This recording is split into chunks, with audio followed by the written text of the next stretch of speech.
Ladies and gentlemen, the very word secrecy is repugnant in a free and open society.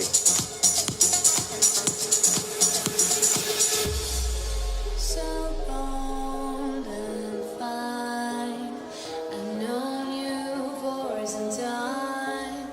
We decided long ago that the dangers of excessive and unwarranted concealment, and we are as a people, of pertinent facts and historically opposed to secret societies, to secret oaths, and to secret proceedings. Opposed society.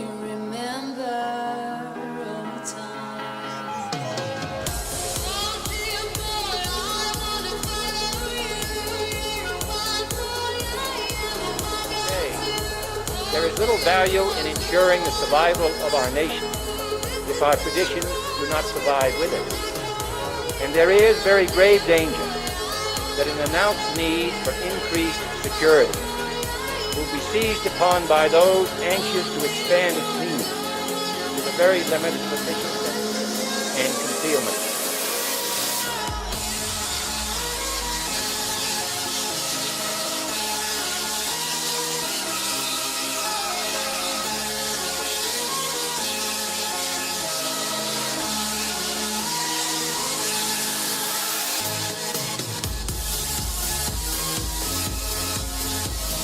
We decided long ago that the dangers of excessive and unwarranted concealment of pertinent facts far outweighed the dangers which are cited to justify it.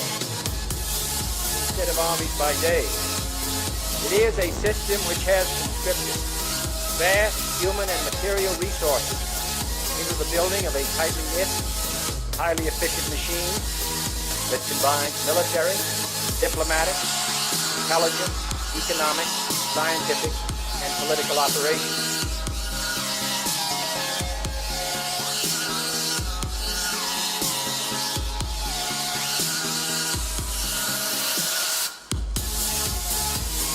Its preparations are concealed, not published. Its mistakes are buried, not headlined. Its dissenters are silenced, not praised. No expenditure is questioned, no rumor is printed, no secret is revealed. No president should fear public scrutiny of his program, for from that scrutiny comes understanding, and from that understanding comes support or opposition.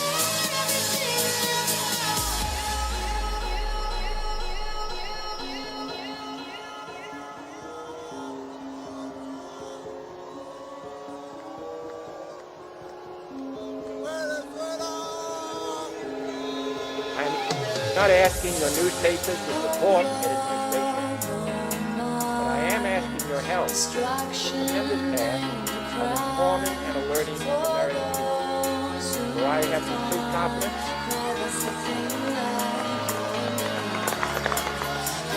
in the response and dedication of our citizens whenever they are fully informed. Not only could not stifle controversy among your readers, I welcome it. This administration intends to be candid about its errors. For as a wise man once said, an error doesn't become a mistake. We refuse to correct it. We intend to accept full responsibility for our errors, and we expect you to point them out when we miss them. Without debate, without criticism, no administration and no country can succeed, and no republic can survive. That is why the Athenian lawmaker Solon decreed a crime for any citizen to shrink from controversy.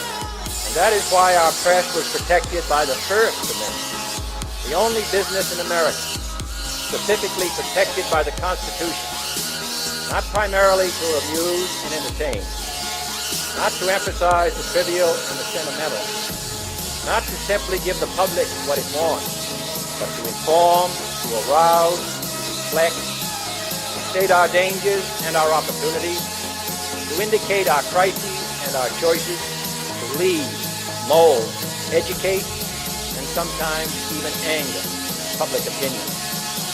This means greater coverage and analysis of international news, for it is no longer far away and foreign, but close at hand and local. It means greater attention to improved understanding of the news, as well as improved transmission.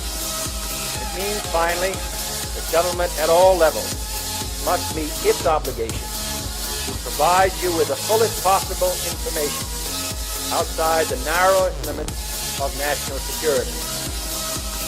So it is to the printing press, to the recorder of man's deeds, the keeper of his conscience, the courier of his news, that we look for strength and assistance, confident that with your help, man will be what he was born to be, free and independent.